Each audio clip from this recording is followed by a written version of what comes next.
Hi, I'm Eric Rosenberg from Personal Profitability, and when I'm not busy hustling my tuchus off, I am stacking Benjamins.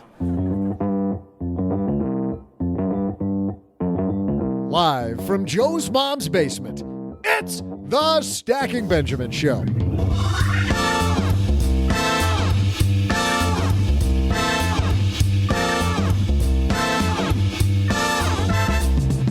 I'm Joe's mom's neighbor, Doug, and today is the birthday of the man we show off on the $5 bill, Mr. Abraham Lincoln. Just think, if he was worth $95 more, this could have been the Stacking Lincoln Show. Math wizard right here. But what better way to celebrate Honest Abe's birthday than by answering your questions, including what do you do when you're 5 years away from retirement, and how do restricted stock units work? What's a good strategy around diversification? But before Joe and OG get to the questions, we're going to talk about some of the recent changes to the credit scoring system during our headline segment. And of course, we'll save room for my amazing trivia. And now, two guys who think Lincoln is only a city in Nebraska, which is funny because we all know that's in Oregon. Joe and O-G.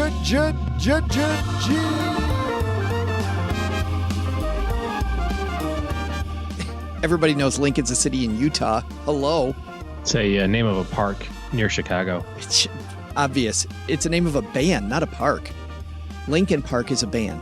Well, maybe the park is owned by a guy named Lincoln then, the one in Chicago. It's got to be. Maybe it's Lincoln's Park. It's plural or possessive. I'm not sure. Hey, welcome to the Lincoln Confusion Podcast. My name's Joe Saul-Sehy, Average Joe Money on Twitter, and back for an incredible Wednesday episode. We haven't done one of these letters episodes in a while. It's my friend OG. What's shaking? I can't wait to dive into a basket of mail. Look at all these letters and not a stamp on one of them, and they still found us. I don't know. That's postal fraud. I don't know. We didn't do it. It wasn't us. We're the receiver. It wasn't us. What if you could take all this mail though and kind of streamline it? Would that be awesome? Like put it in a stream, like a stream of water, like a streamer. Yeah, just like you can hold them up and it's like a big giant kite. There it is. Well, like a big giant kite for your debt consolidation. Big thanks to Lightstream for supporting Stacking Benjamins. That one was difficult. Pay off your credit card balances and save with a credit card consolidation loan from Lightstream. Apply now to get a special interest rate discount. The only way to get the discount is to go to lightstream.com/SB. It's because you know us, because you know us, you get a discount. You're welcome, world. I almost said America, but we're worldwide. Both listeners in different countries. Thanks also to Masterclass for supporting Stacking Benjamins. I'm giving a masterclass right now on segues. You can find hundreds of video lessons from today's most brilliant minds. How they missed OG is beyond me. But anyway, today's most brilliant minds available anytime, anywhere on iOS, Android, desktop, Apple TV, Amazon Fire TV. Get 15% off your annual all-access pass at masterclass.com/stacking. I got to tell you, man. Love me some Masterclass. We've got a Masterclass in answering your letters. OG has not seen any of these yet. I'm going to try to sabotage him at every turn, see if we can trip him up. It's never happened. But today's going to be the day. History of podcasts. Never happened. Today, never will. Today could be the day. He's not even sweating. He should be sweating, but he's not. Let's do some headlines first. Hello, darlings. And now, it's time for your favorite part of the show, our Stacking Benjamins headlines. Our first headline comes to us from Investment News. This piece is written by Emil Halez. Emil writes, Roth 401Ks could get a boost from the Secure Act. Let's dive into it. The Secure Act, of course, we did a full episode about the Secure Act. You can hear that. We'll have a link to it in our show notes page if you want to know more. But one thing, OG, it says, is the death of the Stretch IRA, which happened in the Secure Act, could lead to wider use of a savings feature that's often neglected in company-sponsored retirement plans, the Roth 401K. While most employers that offer 401ks include a Roth option, less than a quarter of participants opt for a Roth when it's made available. Like their individual retirement account counterparts, Roth 401ks can yield future tax savings for highly compensated workers or others who anticipate facing higher tax liabilities in their retirement years. The recently passed Secure Act did away with the stretch provision that allowed young beneficiaries to gradually take distributions from inherited IRAs over the course of their lives. Now many beneficiaries must take distributions within 10 years, which can lead to higher tax consequences in a short time frame. I don't want to go too much into the stretch IRA. I think that's kind of 201. Well, and we could do that next. But first, OG, only a quarter of the people out there using the Roth portion of their 401k, even before the Secure Act. I think that's a mistake. I think it's really interesting. I look at these as two kind of mutually exclusive things, because your decision around putting money in your 401k pre-tax, the traditional side, or Roth after tax should be unique to you. And the whole estate planning and gifting and who's going to get my money when I die thing, that's a secondary issue. With historically low tax rates, you're trying to decide, where should I pay my taxes? Should I pay them today or should I pay them tomorrow? And we don't know what tomorrow's going to look like. But what we do know, one of the facts of the case right now, is that we're historically in a low spot. So it seems like probably for a lot of people, this would be the place that you would want to pay your taxes, knowing that you've got to pay them one way or the other. Pay them today, right now. Yeah, just get it over with. Not to mention, you get it over with. For some people, highly compensated folks that are at the top tax bracket or very near the top, probably deferring could make sense. But for the vast majority of people, dare I say normal people, for the vast majority of people, I think that you should take a look at the Roth. What I find really interesting, the angle on this, is I have so few people that have passed away that have this be a really big issue. Beneficiaries are really stupid with money because it's not theirs. They don't care. It feels like a windfall, even though maybe your parent worked their butt off to get that money in place. To you, It feels like free money. Yeah. So guess what? People are taking it out anyway. Yeah. They're going to take it out before the 10 years anyway. So we do have some people that have inherited IRAs that are stretching it out over a long period of time. But I mean, if you're in your 30s and you're in your 40s and you're thinking about like the estate planning impacts of your deferred plan, stop. You can glancingly think about it when you think about your estate plan and kind of net worth and like what that looks like. But if you're in your 30s, 40s, I'd even say 50s right now, and you're like, well, man, I don't know, I should probably do this, because if my kids inherit it, they're going to listen, if your kids inherit money anytime soon from you and you're in your 30s, 40s, 50s, they're going to blow it. The only people who stretch out IRAs are people that inherit money when they're 70 because they're already set. Yeah. Mom died at 95 or 90 years old. They're not worried about it. Stretch it out. Yeah, exactly. Yeah. Yeah. It's funny because I did, like you, I kind of started laughing. I'm like, really? So this is the thing that's going to make the Roth 401k finally use the death of the stretch provision. Like, I think that's a bunch of finance nerds going, oh man, this is going to change it ain't going to change anything. It's not going to change the game at all. But we should be doing the Roth 401k anyway. That is the big takeaway, I think, here. Use the Roth. What are you waiting for? Our second headline comes to us from NPR. FICO score is about to change credit scores. You see this? Here's why it matters. This was on All Things Considered and written by Chris Arnold. Your credit score can determine whether you can buy a car, get certain jobs, or rent an apartment. It's a big deal. And so is this. Credit scores for many Americans are about to change, even if they don't do anything. The changes will be extensive. About 40 million Americans are likely to see their credit scores drop by 20 points or more. Oh boy, OG, you're in big trouble now. You're sporting that like 350 credit score right now. That's false. Up from 275. Yeah. Not true. Not true, people. That's going to just being silly. That's going to head back down. They're going to see their credit scores drop by 20 points or more, but an equal number should go up by as much, according to Joanne Gaskin, Vice President of Scores and Analytics at FICO, company at the heart of the credit scoring system. Every 5 years or so, FICO updates the way it determines credit scores. This time, the biggest change is in how it treats personal loans, Gaskin says. Personal loans growing faster than any other consumer debt category. I was waiting to see what's going to happen. So what's happening with the personal loans? Because everybody uses them. That's the thing. For the first time, Gaskin says FICO is breaking out personal loans as a distinct category to determine whether borrowers use them responsibly. I see. Yep. So let's say you pay off your credit cards with a personal loan. Under the old system, your credit score might go up, but under the new approach, they're going to look back over a period of time to see whether you've used that loan to reduce your high interest credit card debt or whether you're just using plastic the same way you used to, which is why it's funny that we've got Lightstream on today's show with us. It's a two-part process. Use a great lender. That's step one. But step two is you got to fix the problem. I remember this guy in my office, a financial planner named Paul, and he helped these people do this phenomenal debt consolidation strategy. He freed up like $600 a month, if I remember right. And the strategy was continue paying that out, but now they were going to pay it into cash reserves and investments for their retirement. All of a sudden, they were going to start building stuff. Step one was the debt consolidation. Between the debt consolidation and the responsible investing meeting, they bought a new boat and they had no money. So they bought it on payments and they knew that they had $600 a month. So guess what the new boat payment was? $550. $599. Yeah. Just don't do that. Oh, look at that. We got $600 a month. No, you didn't. So just let me clarify. I do or I don't get to get a boat? It's crazy. Well, to get rid of the craziness, as we mentioned before, Lightstream to the rescue for part of this.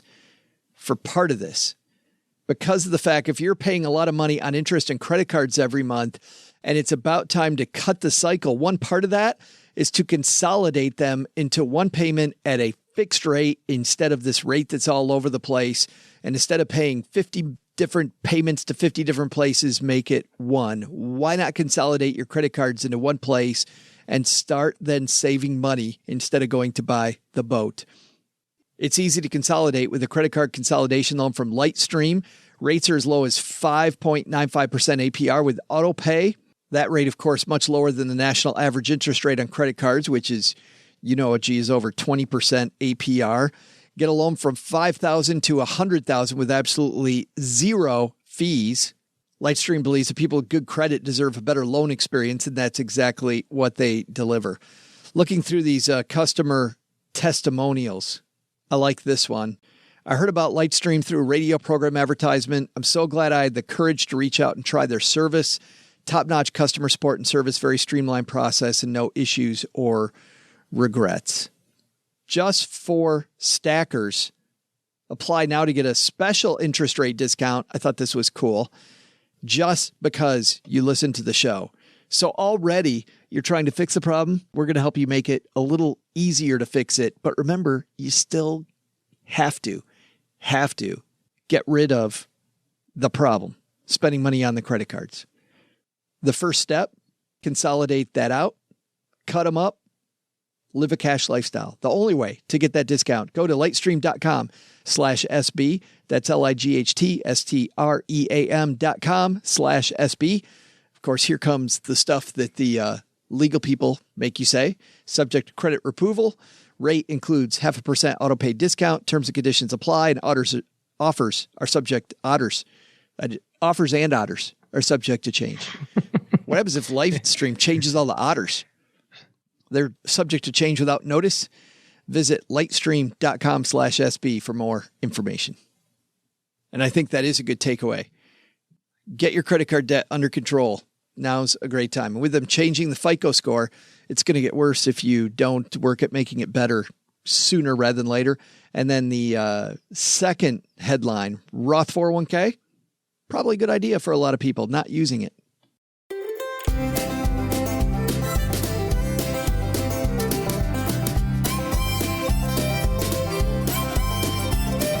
Well, normally we'd be introducing a guest at this juncture, but today our guest is you, because we've got a stack of questions from you.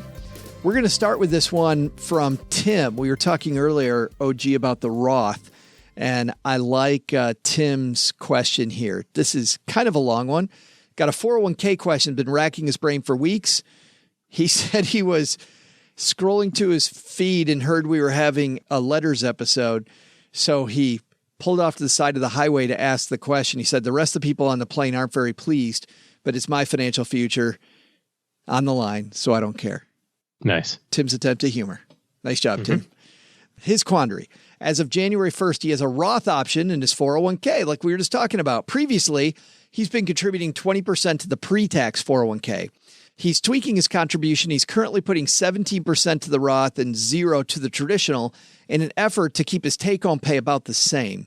So he's cut back just a little bit so that he has the same exact out-of-pocket budget. Because, OG, just to stop that for a second, if you switch to the Roth, you're going to see less money in your paycheck. Exactly, because you're not deferring those taxes anymore. You're paying them today. I'm honestly unsure if this is the best move and what I should be considering. Should I be looking at maximizing after-tax contribution now with tax-free, hopefully lifetime growth? Should I be trying to beat down my taxable income and let a traditional 401k grow and worry about the taxes later? Should I not care about any of this and carpet some DM in the fear that we... That's awesome. That we should... I like Tim's joke so much I got lost in it. Where the heck am I? Should I carpet some DM in the fear that we have yet to feel the true ramifications of Y2K? My employer's 3% contribution match goes traditional regardless of where I put my money. That's everybody, by the way, Tim, not just you. Yep. It has to go to pre-tax. My stats, 38, single filing single, standard deduction, no defendants, current weekly gross of 1168, profit sharing that if I extrapolate upon the most recent bonus of ballpark around $6,000 this year. I also sacrificed one trip to the Sizzler a week in order to put $15 a week into a Roth IRA. If I left anything else pertinent out, let me know. I need to get this flight back in the air. Thanks. Oh, and when you see Paul on Friday, tell her I said hi. Will do, Tim. Thanks for the letter. So he's wondering about using the Roth most effectively. Well, and relative to his tax rates. So again, when I think that you look at where we are today in a tax system, the tax environment that we are versus in the future, you're trying to make some guesses. You're trying to decide, is it better to pay the taxes today or is it better to have that money grow and pay taxes later? Nobody knows what the future is going to hold. I mean, it's a guess by anybody. You're going to know that you're right later on down the line. So it's probably best to have a little bit of both. Since you're contributing on the Roth side, you have the Roth IRA going, and your employer is contributing on the pre-tax side, I think that's a reasonable mix. You know, based on your income, you're in a low tax bracket already. You can't get much lower than low. So, you know, pay the taxes at today's low rate. To some degree, I think that people overthink this. I like taking advantage of tax rates now because I don't know if they're going to go lower in the future. I don't know if they're going to go up. I don't know what's going to happen. So I like the bird in the hand. But I also like the idea of giving myself some flexibility later. And the more you can do with the Roth, the more flexibility you give yourself down the road as you're taking money out. I think, though, regardless of this, I think too many people neglect not the Roth that we've been talking about a lot on today's show. I think they neglect the after-tax regular brokerage account. I think everybody gets so worried about tax shelters, they forget about flexibility, OG.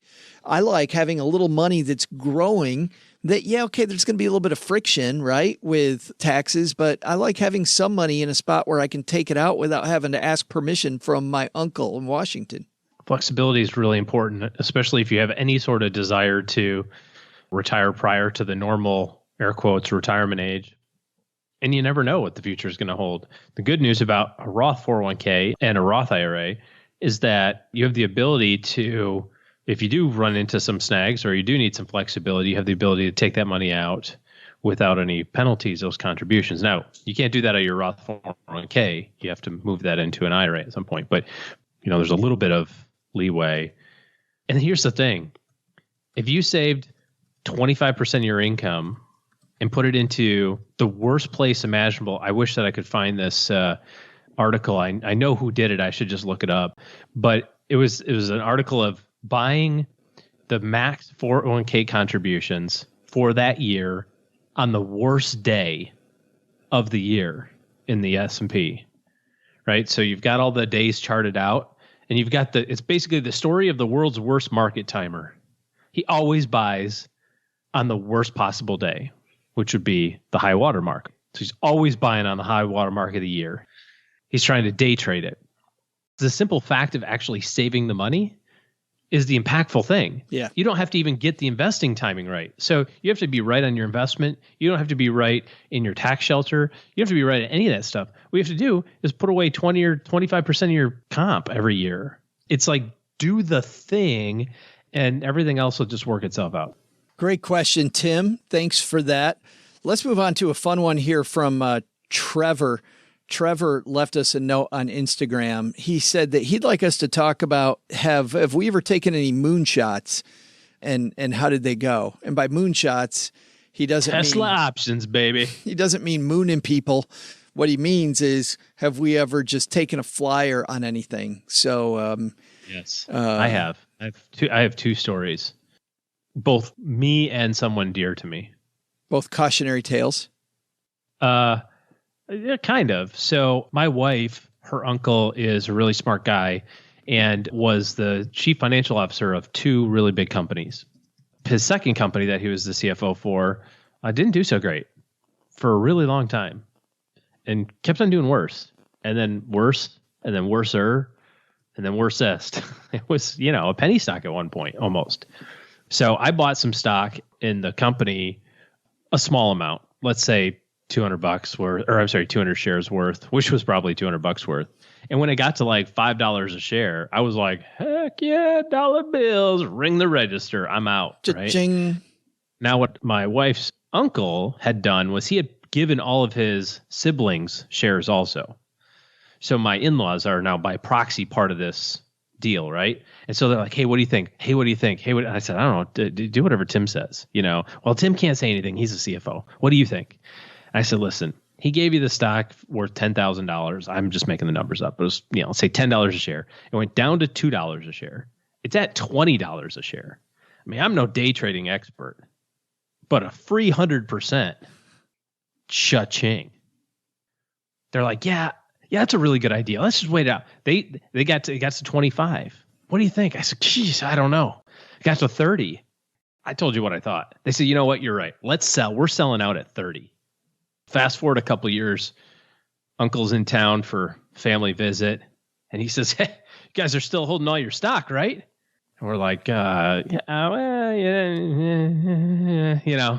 He says, well, I don't know if you noticed, but it's up to 300 a share now. Oh my God. Womp, womp, womp, womp, womp. That's why I like, Alex, one thing I did was in the early days of XM radio, I bought some XM stock for about $2.50, and I rode that to 30, and I sold part of it because I still liked satellite radio at the time. So I sold off a chunk of it, and I said, okay, I'm going to diversify. And I took the parts I was diversifying, and I believed in satellite radio so much, but there were only two companies. I thought one of these companies is going to succeed, one won't succeed. But I know one of these two companies is going to succeed, so I'm going to buy the other one with the proceeds. I bought the other one. They merged. They brought on a bunch of talent, Howard Stern, Martha Stewart, a bunch of other people, loaded up on debt, and the thing went all the way back down. So no diversification. Complete idiocy on my part. The one thing I didn't think was that the two companies would become one. XM Sirius. That was not good. Yeah, that just reminds me, like anytime we talk about individual stocks, it reminds me of the Warren Buffett piece about his favorite holding time period is forever. Because if you really believe that from an organization standpoint, that company is going to continue to do well, why would you ever sell it? Because in theory, people are still going to be buying burgers from McDonald's in 10 years from now at an ever increasing clip. There'll be more people and burgers will cost more and they'll keep on, but the thing is that you don't know whether or not McDonald's will be around. See, that's you don't know if it's going to be McDonald's or Wendy's that wins, or even if that burger, maybe it's just only Chipotle from now on. And that's the individual stock piece where now you're into fundamental analysis around that company. Like I'm thinking about the uncle's company that you were saying earlier. Some fundamental analysis around what's cash flow look like, what's the, Sure, but you're always going to kick yourself. That's the thing. You can never win. Sure. Because if you buy it at 10 and sell it at 30, you're a genius until it goes to 60. We should also define for people what percentage of our portfolio we're talking about, because I never do these moves with much money at all. I think that I put $2,000 originally into XM stock. So, Yeah, I'm on the other side. I use a ton of leverage, so I'm actually have way more than what actually my portfolio's worth. He uses 900% of his. I was going to say, yeah, depending on the day, depending on the margin call, I'm either between 500 and 1,000% of the value of my portfolio. But in all seriousness, I know. Kidding. Yes, I know that you do the same thing you tell your clients, which is, hey, if you want to have a little sandbox, fine. Yeah. And you've got your little sandbox. Just only also. Use your cash reserve money for it. I'll tell you. Also kidding. A positive story that I did really well was that, and this is way early in my career, after the Berlin Wall fell, and you had all of Eastern European markets opening.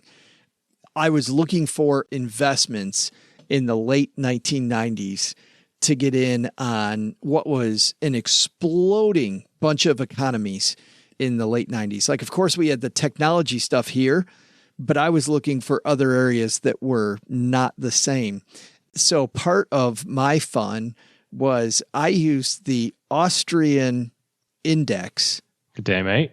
The other one, but yes, I used the Austrian stock market as a proxy, because in Austria, there are a bunch of construction companies that do a bunch of work in just right across in Eastern Europe.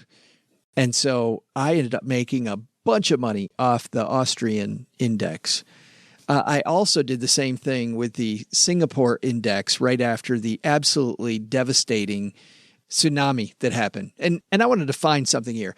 I don't want to make money off of a catastrophe, but what I do want to do is make money off of the idiots who think that you sell during a catastrophe. And the Singapore exchange, surrounded by a lot of barrier islands, nothing happened there. Shipping was going to be maybe disrupted in some places, but they were going to need to rebuild, which meant that Singapore was going to see a lot of that. So I went in and bought the Singapore exchange with some of my play money as well and did well there. I learned early on, though, about how important it was to have your stock listed on an exchange. I had heard about this little penny stock called Ultimate Sports, and it was a company that was doing these cartoons and was involving lots of pro athletes. And hey, the company sounded great.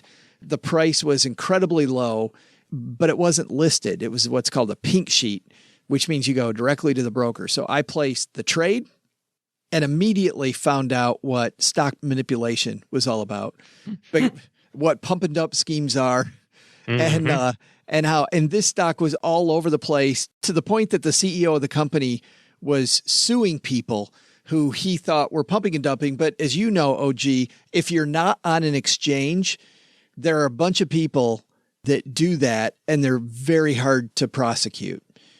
The exchange is really the police that make sure that that doesn't happen. So I got just hammered, and I will never buy a pink sheet again, no matter how great it looks.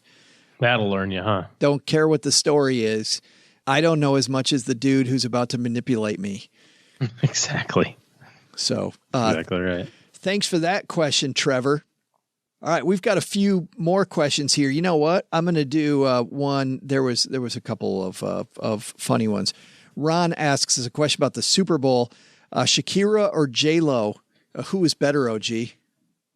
Ooh, I think Shakira. I have to say I did not watch. I've heard all the controversy, all the, people loved it, people hated it. I just missed it. I walked out of the room, got involved in something else, and came back, and people were, even at the thing I was at, people were even talking about it.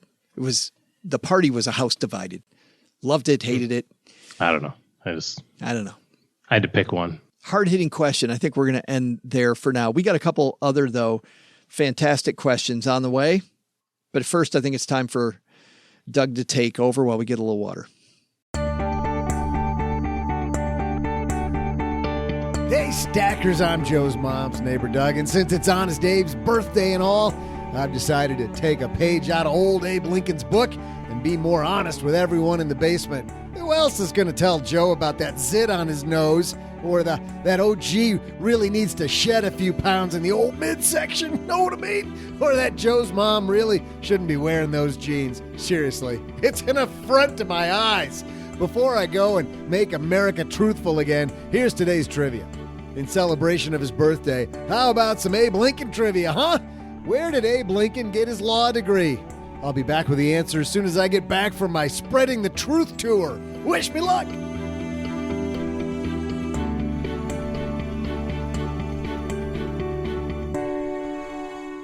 Well, today's show is brought to you by a company that I have learned so much from, Masterclass. It is incredible how incredible these Masterclass things are, OG. And number one, and I know this shouldn't be important, but we do know that when it comes to any type of communication, right? Anybody that has taken a communication class in college knows there's a sender and a receiver, and there's friction between the two. You've done master classes and I've done master classes. The production of these classes are fantastic. It's very good. Yeah, the production value, like it is very, very clear what you're about to learn, and I just wondered quality. like who came up with it. Yeah, I'm just kind of curious, like how that first pitch went to the first person. Like, hey, here's the idea. We've got all these people that we want on, but we need one to say yes. We need you to say yes first. Yeah. So, because now anybody would do it. Oh, right? It's fantastic. You know. Yeah. But if you don't know what Masterclass is, Masterclass lets you learn from the best. I took drama writing with Aaron Sorkin to help improve my writing. OG took negotiation from Chris Voss. There are so many. I'm in the middle. Take it. I watched it. Well, I'm actually taking the cooking ones. Those ones are really good. The cooking ones. Yeah. Awesome stuff. Classes taught by masters of their craft. You can even do scientific thinking and communication from Neil deGrasse Tyson as an example. Comedy from Steve Martin. Running a business from The Devil Wears Prada woman herself, Anna Wintour. Over 75 exclusive classes taught by the masters you know and love. It's an app accessible on your phone, web, or Apple TV that offers classes in a wide variety of topics, all taught by world-class masters at the top of their field. Every class is broken out into individual video lessons and downloadable materials, all of which you can explore at your own pace.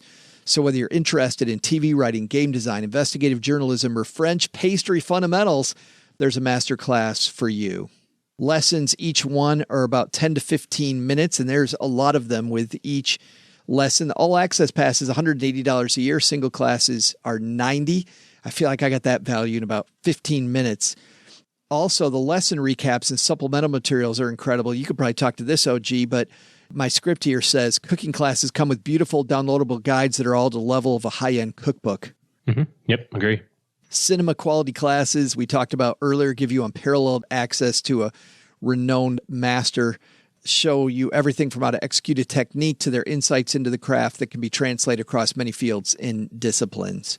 Users give Masterclass an average rating of 4.7 out of 5 stars, but just in case you're not completely satisfied, they also have a 30-day money-back guarantee on the All Access Pass. So I highly recommend that you check it out.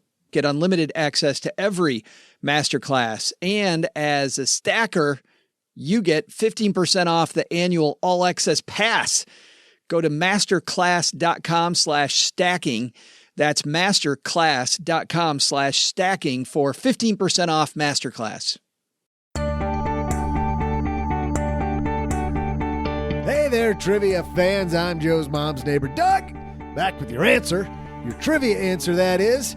But before I do that, get this. While I was giving honest, truthful feedback to everyone down here in the basement, which has not been well received, by the way. I don't know what everybody's problem is. You're not going to believe this. I found a loose $5 bill sitting on the ground right under OG's chair.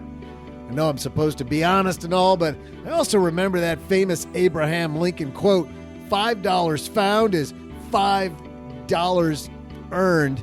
That doesn't even sound made up, does it? Nope, I didn't just make that up on the spot. So, in the spirit of the old president, I think I should probably keep this $5 and maybe keep it between us, you know? Speaking of Abe Lincoln, though, here's the answer to today's trivia question. Where did Abe get his law degree? From which school? The answer? Well, Lincoln always practiced law without a degree. Well, see, there you go. Who needs a degree? That seems a little dishonest, doesn't it? I think the big scheme of things, pocketing this $5 doesn't seem that bad. Not as bad as practicing law without a degree. But I'm still going to make my honesty mark here in the basement by making sure that starting today, we're all a little more truthful. See ya!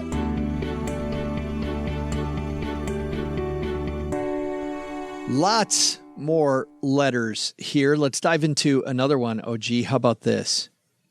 This one comes to us from Samantha. Samantha says she's 5 years away from retirement. I get a pension and Social Security supplement at that time. However, my job's not secure. Should I continue to put as much money in my 401k as I can, knowing I may have to pay the penalty, or stop contributing and stash cash? I have about 1 year worth of expenses in a money market. I live in a low-cost living area. My job's very specialized, so getting another job that pays as well without moving would be impossible. I have no debt, including my home. The money in my 403b is in a guaranteed interest account, so the account is stable. What would you do? Thanks. I'm guessing here, OG, before you answer, when she talks about a penalty, the only penalty is if she's retiring early, and then there may not be a penalty depending on how her 403b works. Maybe we need to explain that to Samantha a little bit. Yeah, she said 401k, then she said 403b.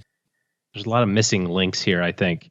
So if you're going to retire before age 59 and a half, and you're worried that you don't have enough money, I would suggest that you keep working and don't retire early. Like if you can, right? If you're going to retire because your job is about to force you out and you're going to get an early retirement or something like that, and that may be what she's talking about here. It sounds like without any debt and living in a low-cost area, a pension and a Social Security supplement until Social Security kicks in at 62, that might be adequate for living expenses. But once you get past 55 and you're retired, there is no penalty to take money out of your workplace plan. We think of 59 and a half as the cutoff on the early retirement or the early penalty, which are all the 10% penalty. But as long as you are retired and you take your money out of your workplace plan, i.e. don't roll it over to an IRA, then there's no penalty. Also, there's ways to get at your workplace plans, or all of your qualified plans for that matter, before 59 and a half and as early as you want them, if you do it the right way. It's called a 72T transaction. So I think you have to recognize that, number one, everything's available. And number two, if you have any choice in the matter and you're concerned about it and you're going to retire early and it's voluntary, I would consider keep working. That's kind of what I would think about. So, I want to address another thing that Samantha talks about that she didn't ask us about, which is her 403b asset allocation. She said she has it all in a stable value fund. I think that is a big mistake. Now, if you don't have any risk tolerance at all, and you can afford to leave your money there, then maybe that's fine. However, I think a stable value fund is fantastic if you're going to use the money in the next few years. Historically, though, if you want some of that money to last 10 years or longer, take that portion and put it in investments that have a history of doing well over that time frame. I think that's a more prudent way to invest. And frankly, more conservative, because the bad news with the stable value fund is that over long periods of time, stable value funds generally don't beat inflation. And so you very safely never go anywhere in a stable value fund. And I would rather... Oh, yeah, you go somewhere to zero. I would much, much rather see you increase your purchasing power instead of seeing it going away. So I would recommend rethinking having all your money in the stable value fund in the 403b, unless of course, she's going to spend it right away. And I don't, there's not enough here. But yeah, I kind of stayed away from that one, but that's probably Gosh, that's such a horrible place to put your money. Yeah. But of course, as soon as she invests it, this is Murphy's Law. As soon as you invest it, it's going to go down 10%, just so you know. Yes. Immediately. Doesn't matter. Yes. Yeah. And it will be just for her, too. The rest of the market will keep going up, that 30% a year. Of She'll course. notice hers go down. Our next question is, by the way, thanks for that question, Samantha. Next question comes from Lloyd. Lloyd says, how should you handle the vesting of restricted stock units? Typically, companies offer 3 options: sell all the stock, pay the taxes, and keep all the stock, or sell some shares to cover the taxes on the stock. He says, personally, I think selling all the stock and using the proceeds to fund Roth IRAs and taxable accounts in a diversified total stock market fund is best. Thanks for that question, Lloyd. All but the last phrase, that sentence. Correct. Is fine. Makes Taking me it all, puke the last little bit. taking it all and putting it in one fund, not for me. Yeah. When it comes to restricted stock, so this is going around these days, right? Companies give you bonuses. They give you restricted shares as a bonus. They vest over a period of time. And when they vest, that's when you owe the taxes. If it's a few bucks and you can write the check for the taxes, by all means, keep the stock, or, whatever, sell the stock and invest it however you want. What happens is that if you get too much restricted shares, where your company does really well, now you start talking about some really big things.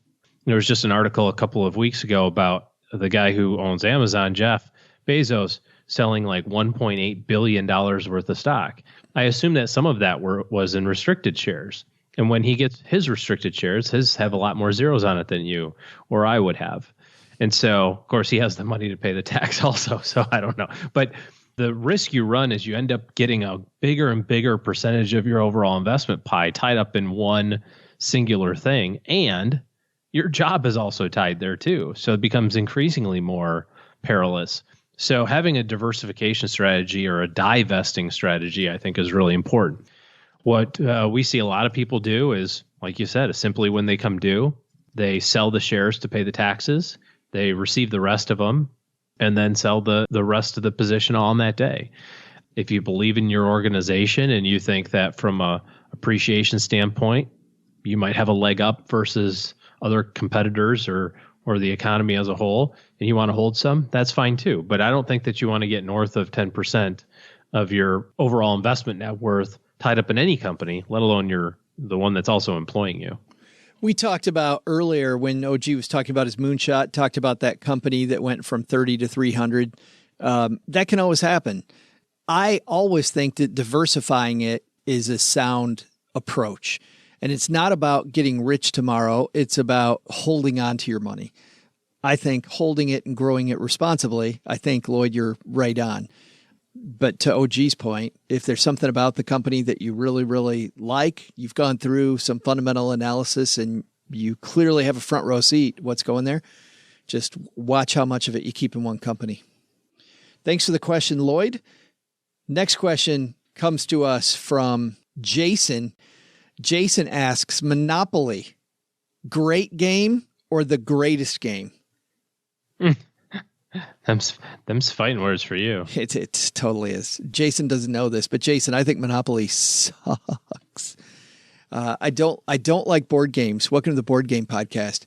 I don't like board games that have a lot of player elimination. Most people don't play by the real rules. When you play by the real Monopoly rules in the actual game, Monopoly can be an okay game. But there are way, way, way funner games out there, Jason. Way funner games. And funner games about money. Speculation is a good game about money. Stockpile, another good money-oriented game. Some of the good games about building businesses. Viticulture, It's a good game. Power Grid, good game. Monopoly, not so much. So, agree to disagree, Jason. Well, let's do this, OG. Let's throw out the Haven Lifeline while we're taking questions and tackle some of life's most important questions. Our friends at Haven Life Insurance Agency, they put what you value first. Listening to Kesha while recording podcasts. I was going to say a good red wine and a good board game. Or that. The answer that's written here is your loved ones and your time, but you would have way more fun with your loved ones and your time with Kesha in the background, playing board games and drinking wine. And wine. That's why they made buying quality term life insurance actually simple. Head to stackingbenjamins.com/Haven Life now to get a free quote.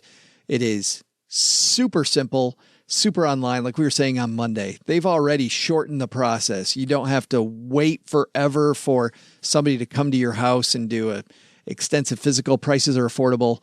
And of course, their policies are issued by Mass Mutual, an insurer that's more than 160 years old. Today, we're going to throw out the lifeline to our friend Tori. Say hi, Tori. Hi there, Joe, OG, and Doug. I have some questions about what to do with my house. We have $67,000 left on the loan, and I would estimate it appraises for about $250,000.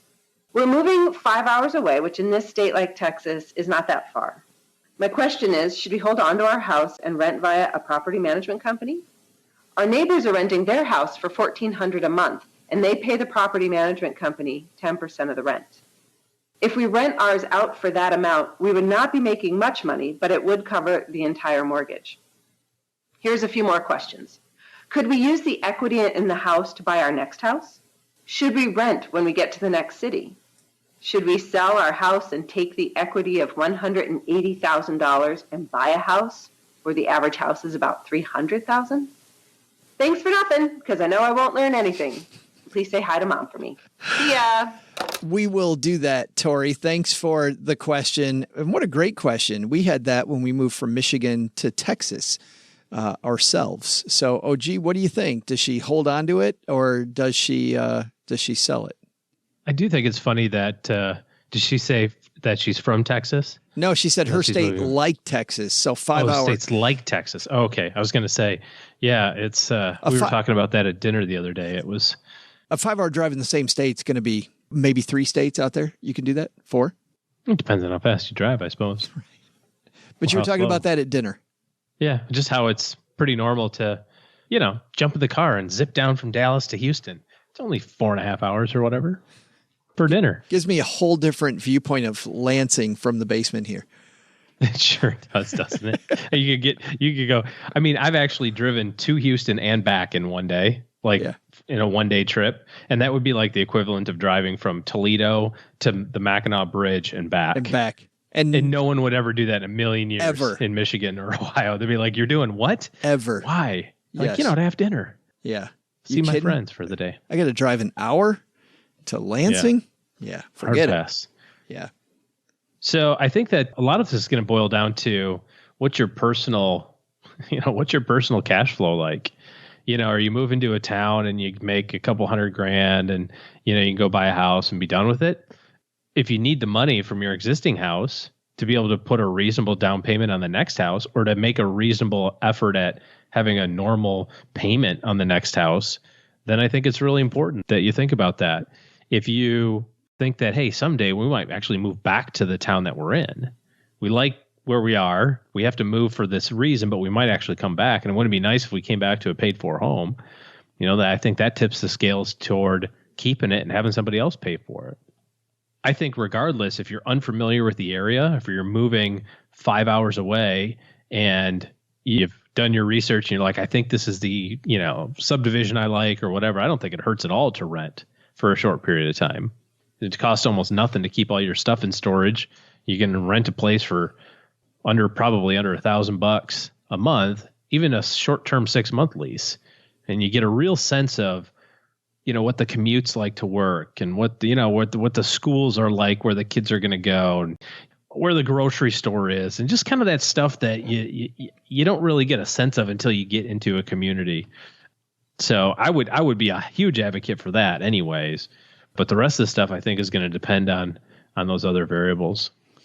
Yeah, my bent is always toward keeping the house if you can, but if you don't have much liquidity and you don't have much money in other places, having this asset that's in one physical location becomes a big part of your net worth that is just going to grow with the price of houses in that area. I like the fact they don't have much of a mortgage on there yet anymore, OG. I mean, that's going to be paid off in not all that long, and then they'll have the cash flow from the renter as well. So I get excited about hearing that. But that definitely depends, to your point, on liquidity. I totally agree. On the other side, on the renting versus buying in the new place, I agree with everything you said, but a point that I think is that there's also kind of a personal thing here, which is how long are you going to be there? I think renting a house, if you're going to be in this new town only for, let's say, 5 years, not a great idea. If it's going to be a You're permanent buying a house. Yes. Sorry. What did I say? You said renting. Oh, did I? Yeah. Well, no, because renting, if you're going to be there, 5 years, 6 years, less. Oh, then you're saying buy one. At 5 years is your cutoff? I'd say 5 years is the earliest. I'd be much happier with 7 or 8 before you think about buying. But even then, I don't think renting is a horrible choice, partly because of the Even fact for long term. Yeah. All the things that go wrong on your house, somebody else gets to fix. You don't have all of those costs. I mean, you don't have to go outside and do all the outside lawn stuff to keep up with the Joneses next door, keep up with the neighborhood. You don't worry about all the different bills because a lot of them are included depending on where you rent and how you rent. But you could save some serious money on home maintenance and property taxes. Well, people don't actually think about that when you're renting. And you hear this all the time. People that are renters, like young people who are trying to move up to buy a house, they're like, yeah, I'm losing money. I could be I'm renting this apartment for $1,500. I could go get a house for $1,200 a month. It's like, no. It's $1,200 a month. Plus you have extra square footage. So you have to heat it and cool it. Plus the roof goes and leaks from time to time. Plus. That $1,500 is walk away. It's like, here's my $1,500. I'm out for the month. Like I have no more responsibilities on this property whatsoever, other than next month I got to come up with another $1,500. There's some really, really, really powerful feelings with the like, yeah, I'm out. Here's my money for the month. I've got the most crazy thing happening at my house right now. Up at the roof line, the ledge on the inside, there are these soffits. At some point when it got cold, I just noticed it, but it had to have been when it got cold. Bird, some animal, something, ripped one out. And now I have some type of animal, I'm sure, living in my roof inside the space up there in my attic. But then also I've got to repair that soffit, which is way up high, and it's 15 flipping degrees. I have no idea who to call. Doing it myself is not something I'm excited about. If I rented this house, to my point, I make a phone call. Pick up a phone call. I make one. It's somebody else's problem. Like I'm dealing with that this weekend, and it's not going to be fun. So that's one of many crazy little things. But I also get it on the other side, don't you? Like if somebody really wants to own a house, assuming you're going to be there long term, I can get that behind that feeling, but realize that's not an investment decision that's going to pull from your investments. People say, well, my house is my investment. No, it's not. It's a horrible investment. You should make a good investment decision, but no. And I thought we'd end on this one. Oh, gee, this one comes from Gregory. My question is, he says, how did Joe get into financial planning? He said, it hardly seems inevitable coming from a farming family, majoring in English, hearing about his having to learn some financial lessons the hard way. What made him aware of this as a career option? What made him choose it as a career? What made him leave? For that matter, I'm curious what OG would say too. This is fun. We haven't talked about this. Nice throwaway at the very end. Oh, by the way, OG curious can answer about Joe, but that other, whoever else that other guy is. Whoever, yeah. How did you get into financial planning? When did you decide it would be a good career? Oh no, the question wasn't for me, man. I was an afterthought. The question's about you. So let me tell you. You worked at a bank. Weren't you a bank teller at one point? Yes. Early on? Yeah. Yes. And did that spring into, I'd rather be the person selling these high-priced investments across the... Again, I feel like the question was pointed at you. It does not matter. I'm asking you the question here. Why do I have to be on the hot seat? That's pretty much what happened. I'd always worked in some sort of sales, so to speak, right? I was a paper boy when I was 11. I sold shoes at the shoe store. I mean, anything that I could do that was tied to some sort of personal production, right? What I brought to the table, I was interested in. And I worked at a local bank when I lived in Michigan. And I noticed that all the good conversations were happening on the other side of this little glass wall where they were selling mutual funds. And as long as you could buy the Putnam Voyager Fund or Putnam Growth and Income Fund, then you were a good person for that person over there. If you want anything else, you would buy a CD or a savings account or something. Anyways, this was all kind of happening while I was in college. So when I transferred to the University of Michigan and lived in Ann Arbor, I moved to a different branch down there. And I worked there for about another year, I think. And at the same time, there was an advertisement for American Express. And it said, if you can fog a mirror, you're probably a really good financial planner. So come on in. Oh, that's so not true. But it's funny. Paraphrasing. I'm paraphrasing. Anyway, so and we've talked about this openly.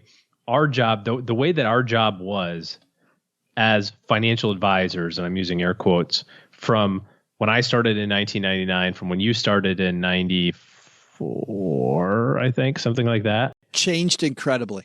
Yeah. I mean, from that time until the late 2009, 2010 time period was very heavily sales oriented.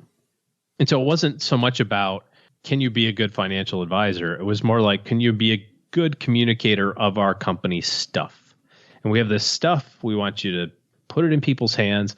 Now, I do think that I'm very fortunate that I happen out of all those places in the entire world to land at American Express, because they were, and maybe still are now at Ameriprise, very heavily focused on the planning side of things. Now, there might be a little twinge in there and go, yeah, it's a plan that says you should buy their life insurance, or it's a plan that says you should buy their mutual funds. And I get that, but nevertheless, we did a lot of good work with the financial plans there. And I think learning it that way helped a ton. And I feel really fortunate for having gone through all of their training. But to be fair, the very beginning of it was not about how great are you at being a financial planner. It was, how many phone calls can you make?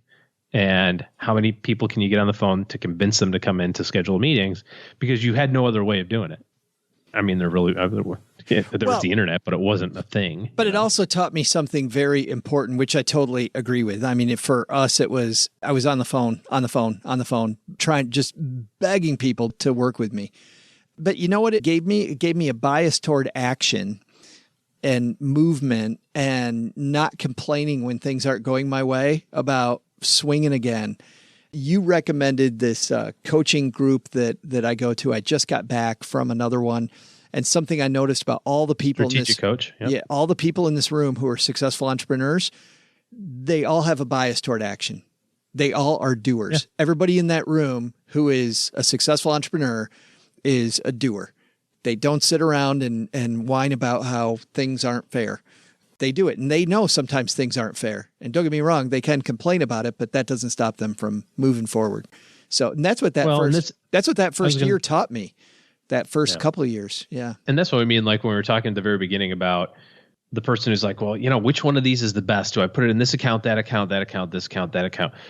It doesn't really matter. It matters at the margin, and all the holier than thou finance bloggers and Twitter people out there will go, yes, it does matter. If you have such a percent of extra tax, like, I get it. It's the fifth. I know how to do math. It's the fifth most important thing. Probably better than a lot of people. But my point is that it's about put money away, put money in your 401k. I don't care if it's in the Roth or the pre-tax. I don't care if you put your money in your brokerage account. Don't do stupid stuff like buy a house you can't afford. Don't get into credit card debt. Like, these things are the bedrock for really good, sound, long-term financial decision-making. And I think, like you said, the doing part, because as a strategic byproduct of that, I think because everything was so tied to your personal output, right? You had to get Joe and his wife, Cheryl, to sign the form to pay you $500 so you could earn, you know what I mean? Like all of that was like, it was a thing. And then it turned into good stuff for them too, obviously, right? It was like, and then I got Joe and Cheryl to invest in their 401k. And then I got them to invest in their brokerage account. And then I got them to buy life insurance in case something bad happened, and so on and so forth. Or pay off their debt, or get a cash reserve, or whatever. Absolutely. All of that was predicated on me and you sitting across the table and the salesmanship of like literally sliding the paper across the table and going, now's the time to open the Roth, Joe. And that dead silence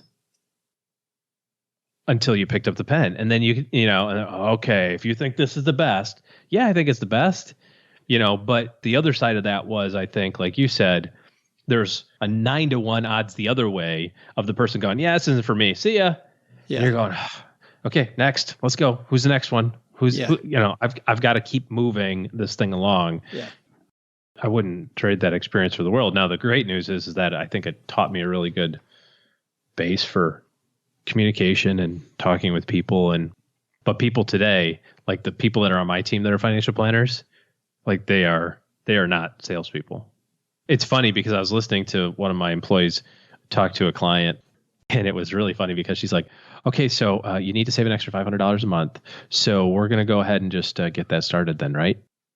And I was like, dang, that's nice work. And after we got done, I'm like, well, we call that the assumptive close. She's like, oh, don't say that. I'm like, no. You did the right thing. People give it a bad connotation, and it's the right thing. They needed to save $500 into their savings account to get on track for so we're going to do that, right? I'll wait while you open up your payroll online thing. And you're like, dang, that's smooth. And you're also okay with talking about how that would work, but going right to the let's get it rolling is let's do it. Let's get more. Let's have the idea of have you get more money for yourself. The idea of like sitting in a dark room and making phone calls for hours, 15 hours a week. How would you like to do that again? No. We have phone clinic on Mondays, Fridays, and Saturdays. Mine was every evening if we didn't have a meeting. Well, yeah, it was that too. Yeah. It was, you'd have to manufacture appointments, so you didn't have, like, I'm waiting for my client to come in. I can't phone right now. Yeah. Just in case. I remember I walked into a Saturday morning meeting, it's 8:50 or something. We're getting ready to start working, and I'm in sweatpants and a t-shirt. And my boss goes, what are you wearing? I'm like, dude, it's Saturday. And he's like, go home and change and you can come back. Wow. Like, I'm not changing into a suit on a Saturday. He's like, you are. I'll see you in a few minutes. And then it wrapped up. We went from 9 till noon. And so at noon, I'm like, he's like, where do you think you're going? By my clock, you didn't start getting on the phone till almost 9:45. You got 45 minutes more. Lucky you. Yeah. Anyways, down memory lane. No, we could do those stories all day. Mine actually, Gregory, and I knew OG's was going to be more fun. Mine was actually very straightforward about how crooked it was. You're right. It was a very crooked path. I saw the movie Wall Street. Did you just say my path was very straightforward on how crooked it was? Yeah, because the incongruencies in that. Aaron Sorkin did not teach you how to write that way. He talked about how crooked my path is. Yes, I was an English major in college. Yes, I came from a farming community. Yes, I was not great with money. Like, all of these things are true, but the story about how I got where I was going, that part of the story, not as interesting. I saw the movie Wall Street when that movie came out. Blue Horseshoe. When I was a senior in high school. Or something. Yeah. I thought that movie was phenomenal. I became very interested in investments. My family didn't teach me anything about investing. Good people. My parents didn't know anything about investing, but I thought that just seemed the pace I loved. I loved the pace. I loved the information. I loved the fact they were speaking like a different language. I found all that pretty sexy. On the other side, something else I thought was neat was these people that would come on the morning shows as I was getting ready for school. And I love the financial planner, always seemed to have the tricks about, hey, if you even out your utility bills, that will make it so that you know what the electric bill is every month, and it makes it easier to save the same amount. So the key is to save. And I always thought that was great. Or even the coupon clipping stuff, I was like, God, these people seem to know all these cool ways for people to be able to save more money than they thought that they could. That was so saving and investing, I found pretty neat. And then when I was in college, I never really thought about that. I was going to be a great writer and maybe a university professor teaching English. I was just about finished with college, and I got a call from a friend of mine who said, and this is a direct quote, he said, "We normally don't hire people like you, but I think you'd be good at this job." So I came in and it was actually, OG, my bias toward action that won the day. That and one other thing I was told when I started speaking on behalf of the company later on, which was that because I didn't know crap about money, when I would sit with a client and I was actually allowed to speak a little bit into my career, because at first you go into meetings and you don't really say anything. But when I could speak, I would talk about these things like the dude next door who didn't know. A year earlier, I didn't know how they worked either. So I would always talk about them in these ways that were different. And when these PR firms started working with me on becoming more of a spokesperson for the company, that was the thing they said that I should always emphasize and never get rid of. Because too many people speak jargon. They don't talk about it. They don't have enough empathy about what people are going through. So that was something that I always kept in mind. But see, pretty straightforward. I got a call. I answered it. Turned out I was. Now, I do remember in my first year going into meetings and somebody would have, at that time, they were all active mutual funds, right? Everybody was, it was. Don't say that. And the way people talk about VTSAX, now people would say like, oh, the Oakmark fund or the Contra fund, like Yeah, it's true. Like the same stuff, or Dodge and Cox. And so I would walk into a room. All still good companies, by the way. Yeah. And I remember somebody telling me that they're like, so I've got this fund, I got the Oakmark fund, I got whatever. And I just had this blank look on my face. And the guy's like, yeah, Oakmark. And I'm like, yeah, okay. He goes, you don't know the Oakmark fund? I'm like, is it good? You know, I don't really care one fund versus another. And I could see by the look on his face that it was something that I needed to know. So I had this kind of gross thing that I did. It's gross in retrospect. At the time, it was just what I need. I needed to fill every available moment with learning because I knew nothing.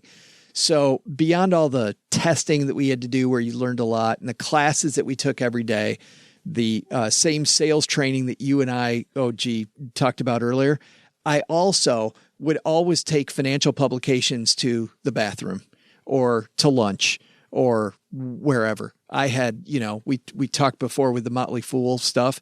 I would take the Motley Fool stuff with me. I'd take Dave Ramsey. I'd take Susie Orman. I would take everything I could get my hands on that was popular literature about money.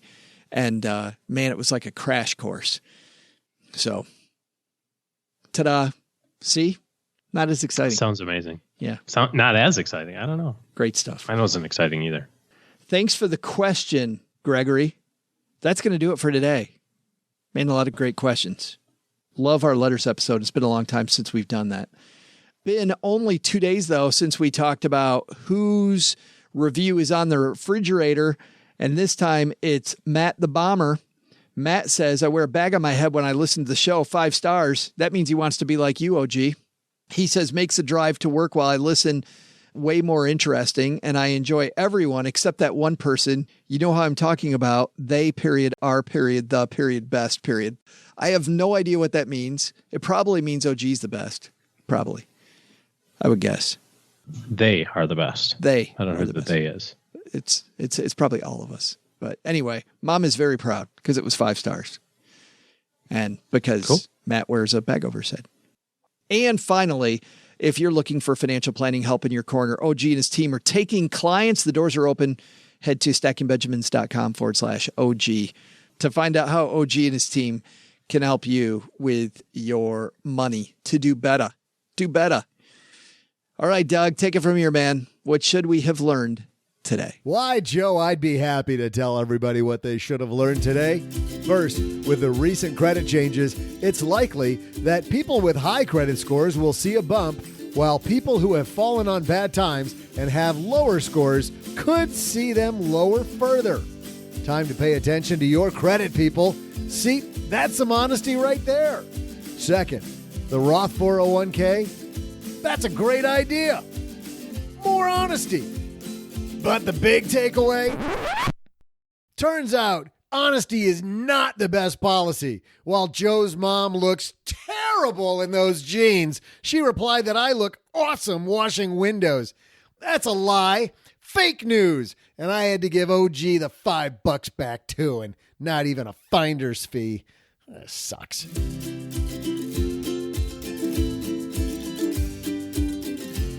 This show is created by Joe Saul-Sehy, produced by Taylor Stevens, and engineered by the amazing Steve Stewart.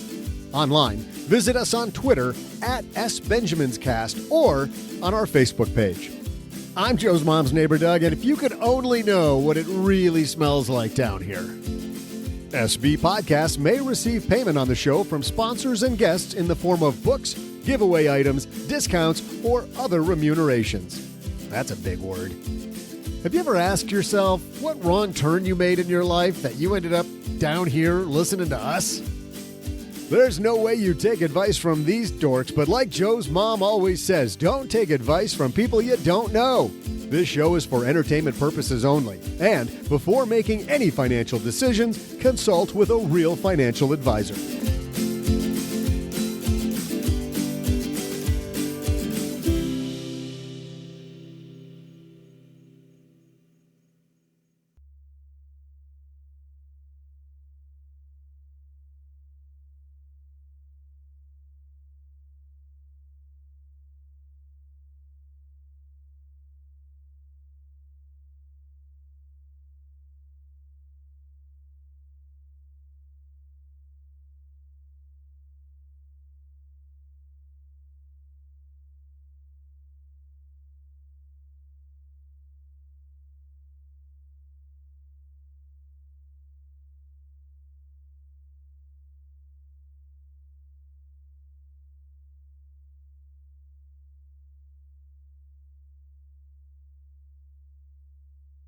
Welcome to the after show. This is the part of the show that doesn't exist.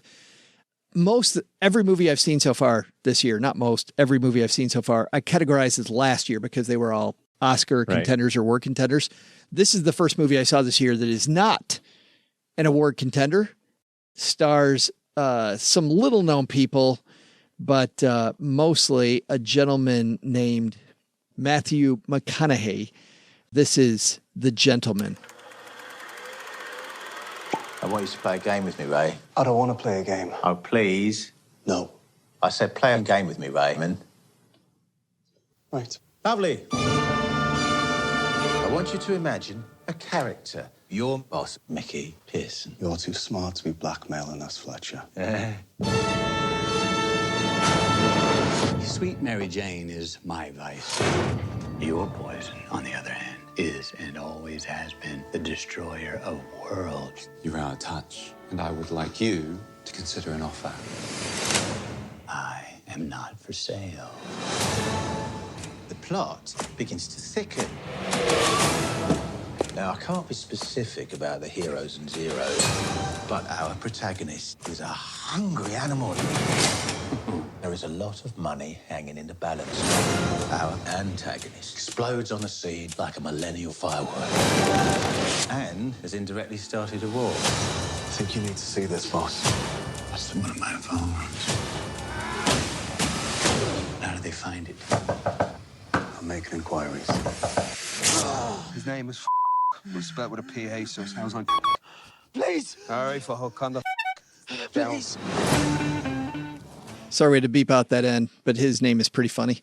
This is a story, man. If you like movies about gangs and gang wars against each other, if you're somebody that like Peaky Blinders or The Sopranos or anything like this, this is a treat for you. There's so many stars in this film. The number of people, of course, it's directed by Guy Ritchie, a great director. I personally did not like his Sherlock Holmes movie, but I know that a lot of people like what he did with Mr. Holmes. The cast in this film, Matthew McConaughey, Henry Golding, who you may remember if you saw Crazy Rich Asians, Colin Farrell, Michelle Dockery from Downton Abbey, Hugh Grant, so many big names playing so many parts. Matthew McConaughey runs a gang that sells marijuana in the UK, and Hugh Grant is a private investigator who thinks he knows everything about everything, so he's trying to blackmail one gang, play the gangs off each other to make a bunch of money. Colin Farrell works with a bunch of street kids in a gym to try to help them clean up their act. It is funny. It's fast-paced. I was on the edge of my seat. Lots of action. You always ask if there's explosions or people shooting each other, OG. Lots of explosions, lots of people shooting each other, and a crazy twist ending that I didn't see coming. Loved it. The Gentleman gets a really good Rotten Tomato score, which is surprising for a movie in January. 73% Rotten Tomato, 8.1 out of 10 on IMDb. I agree. Big thumb up. Go see The Gentleman. Okay, I will.